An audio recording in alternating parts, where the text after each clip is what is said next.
छ हेर्नु सिपुरेर कटेज। त्यही त यो चाहिँ हाम्रो निरम सरको घर बनिने थियो। यहाँदेखि मुनि अझै एक स्लेब थियो, यहाँ माथि थियो खासमा चाहिँ यो स्लेब, र यहाँ बाटोमा आइपुगिसकेको छ है। बाटोमा यो खोलामा पस्ने रहेछ यस्तो भयो त यहाँ चाहिँ। अन्त उहाँको निरम सरको जुन चाहिँ रातो अल्टो थियो त्यो पनि बगाएर लगेछ राति नै खोलाले। यस्तो भएको रहेछ है। यहाँ चाहिँ स्विमिङ पुल थियो, स्विमिङ पुलको हल्का सेट मात्रै देख्दैछ। यस्तो भएको चाहिँ यहाँनिर हाम्रो लेप्चा दाजुहरूको घरहरू।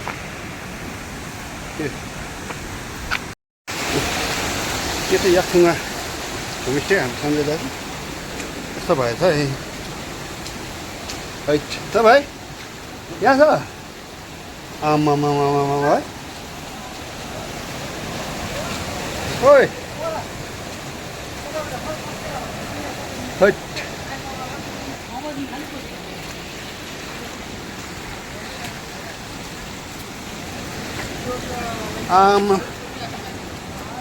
बाटो चाहिँ यो बाटो यो त बाटो ए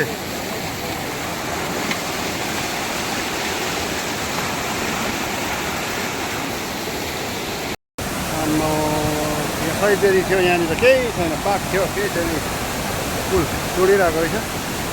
यस्तो भएछ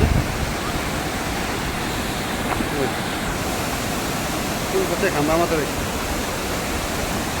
पिलर मात्रै रहेछ पुलको चाहिँ।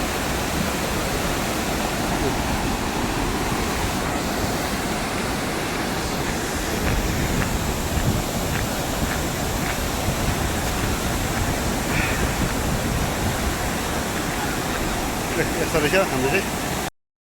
यो चाहिँ तपाईँको याक्थुङमा होमस्टेभित्र छु म। बस्नेहरू यस्तो बनाइदिएछ, खोला पर छ, बाटोमा खोला छ।